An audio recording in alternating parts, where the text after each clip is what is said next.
Hi, I'm Stuart from the Norfolk Honey Company and welcome back to my study, and today we're going to have another microscopy session. These sessions are sponsored by Brunel Microscopes, a UK based microscopes and microscope accessories supplier. They've supplied me with a couple of fantastic microscopes that I'm using, and today particularly we're going to be using those microscopes. So if you're interested in taking part in any kind of microscopy, then I would recommend visiting their website. If you haven't already subscribed, please do subscribe. We're putting together lots more videos, and hopefully they'll be of interest and help if you're getting involved in microscopy. Today we're going to look at the Acarine mite. I went out a few days ago and collected a sample, and there's another video showing you how we collected those samples, and we're going to check not only for Acarine mite but also for nosema in these samples, and it's something that you can do with one sample of bees. Today we're going to carry out the Acarine mite inspection, and we'll post another video showing how we then diagnose nosema. So the Acarine mite, which has the Latin name Acarapis woodi, is a tracheal mite, and it's known as a tracheal mite because it lives and feeds in the trachea of the adult honeybee. So once it's in the tracheal tube, it spends its life there, it reproduces there, eggs are laid there, and the Acarine mite is spread throughout the colony by contact. It can't actually live away from a honeybee for any period of time, just a matter of hours, and so it needs to have that contact. And what happens is maybe an infested bee will drift into another colony and will then come into contact with other bees, be accepted into that colony, and in being in contact with other bees it spreads the Acarine mite, and they then reproduce and spread throughout the colony. So the signs and symptoms of the Acarine mite are not too dissimilar from a colony that you may suspect has been poisoned. And what you'll find is bees outside the entrance to the hive, crawling, unable to fly. They'll have maybe damaged wings, and this is an obvious sign that something's wrong, but we can't actually say that it's the Acarine mite unless we perform a dissection. Now, the dissection, in order to find the Acarine mite, is fairly labour intensive. It takes a while, and so what I would suggest is, unless you're maybe taking the BBKA microscopy assessment and you need to be able to perform this test, it's not something that I would check with all of my colonies, because it takes about 45 minutes to an hour to complete the test on one colony. So if you've got a lot of colonies, then it can be quite time consuming. But if you do suspect something's wrong, then in the back of your mind maybe have Acarine as a possible cause, and that would be a good colony to do the test on. We've got our sample of 30 bees, and what we'll do is we'll set the bees up for a dissection, and then we'll get the camera onto the microscope and show you how we dissect for the Acarine mite. The Acarine mite is only ever found in the first thoracic trachea, and that's at the very front end of the thorax. So what we need to do is to remove the head of the bee and the forelegs, and that will reveal the tracheal tubes beneath, and you'll see that there's a small collar that runs around the top of the thorax, and what we try to do is to just peel that away, and that will reveal the trachea. All of the information that I'm using today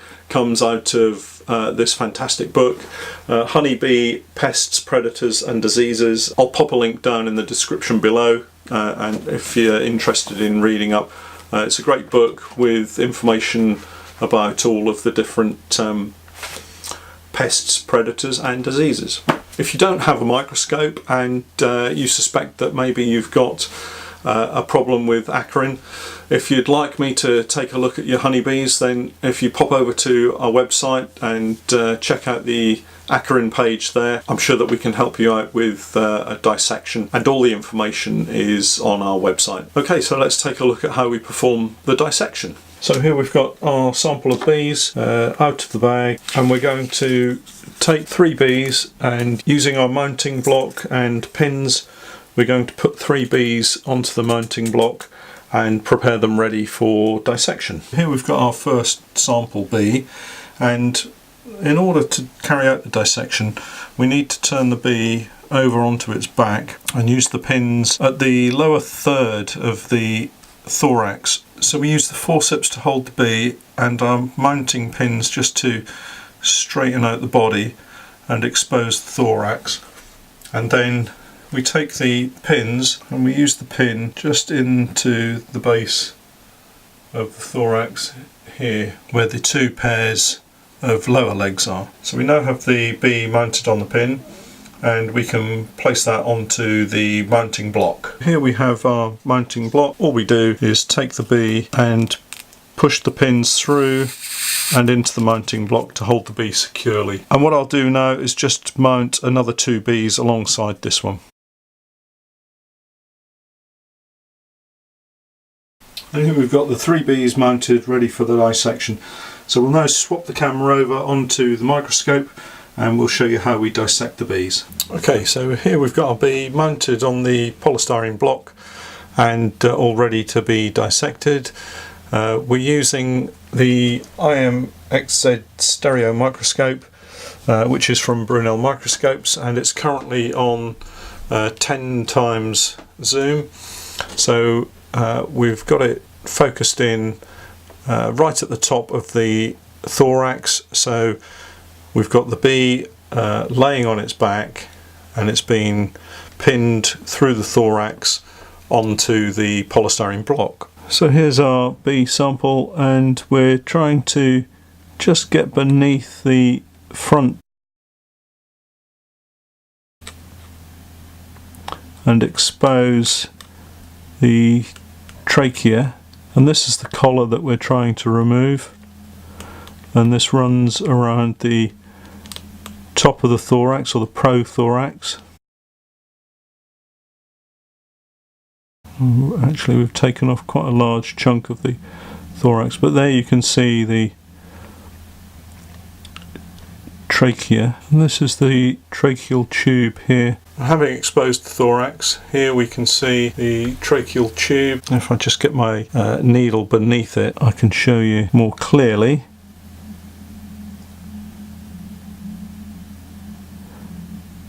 So this is the tube, and if there were acarine mites, this is where the acarine mites would be seen. And as you can see, the tube is completely clear and there are no mites to be seen in this particular tube, and you'd find them on both sides. There you can see the tube, so that's the breathing tube that leads to the spiracle on the outside of the bee, and what you can see beneath the tracheal tube are the muscles within the thorax. So this is all muscle structure, and here the first thoracic trachea, and that's mirrored on the other side. On this bee, when I've dissected it, I've actually cut too high. There you see I've just torn that from the tube, but what I've done is on this side I've actually cut too low, and as a result torn the trachea away. And that's why you need to do lots of dissections, because you need to practice it and you need to make sure that you're checking as many bees as possible. So let's just dissect one more and just show you the position of the blade of the scalpel. When you lift the head of the bee, it exposes the forelegs, and you really need to get the blade that you're using tight beneath those legs and just gently push up. And if you do that, it will take away the head and the forelegs, exposing the collar that you need to remove. And in terms of the acarine dissection, here you can see the collar, these two sections at the front, and it runs all the way round right to the back, and this is the piece that you need to peel away in order to expose the trachea. In fresh bees it will come away in one piece, so this operation is always better performed on fresh bees, but these bees have been frozen, so it's always slightly more difficult on bees that have been frozen, but it's still worthwhile. And you can see with these frozen bees that the trachea come out with a slightly yellow tinge.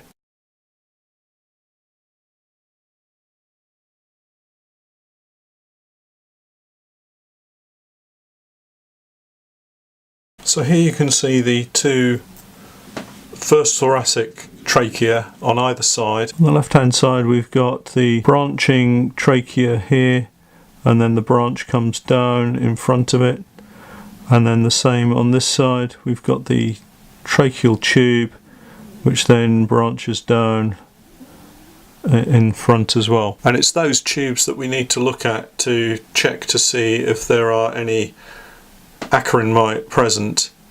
And as you can see, those tubes are completely clear, and if the acarine were inside, then you'd be able to see the small dark shapes of the acarine. And in terms of size, the acarine are generally around 130 to 150 microns, so that's 0.14 to 0.15 of a millimetre. So they are incredibly tiny, but they are visible at high magnification. And we're, if I zoom this right in, so this is now at 40 times magnification. Here we can see quite clearly on the left hand side the trachea coming in, and then beneath it you've got all of the muscle tissues in the thorax, and then you can see the branch of the trachea running down the centre of the screen.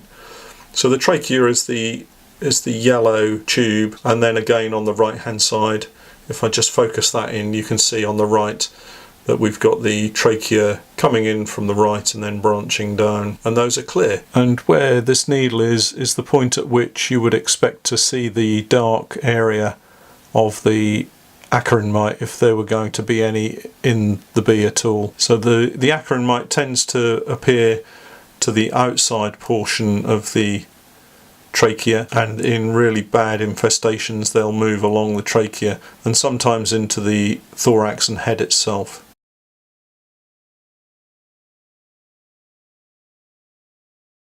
Okay, so I've completed the dissection of all 30 of the honeybees and didn't find any acarine at all, which isn't really a surprise to me, and obviously I'm not disappointed because I don't really want acarine in my honeybees. I suspect the reason that there aren't any acarine is because the treatment for acarine would be something like a formic acid treatment. I use formic acid in the form of Mite quick strips to treat for varroa, and I suspect that in treating for varroa it's also knocking down any acarine mites that may possibly be in those hives. So I suspect that acarine will only appear in hives where there are no treatments being used for varroa. So if you're not using any kind of treatment for varroa, or maybe you're using icing sugar or some other integrated pest management system, then if you do find bees that are crawling around the entrance to the hive or on the floor outside the hive, then it would be worth considering that you may have an acarine problem. I hope you found that video interesting. My thanks again to Brunel Microscopes for sponsoring the winter series of videos for microscopy and beekeeping. Please do subscribe if you haven't already, and give us a thumbs up to help with our rankings in the YouTube system. And I look forward to seeing you on Sunday for more beekeeping basics, on Wednesday for our Getting Started series, and again next Friday where we'll follow on from this video with a check for nosema. Thanks for watching.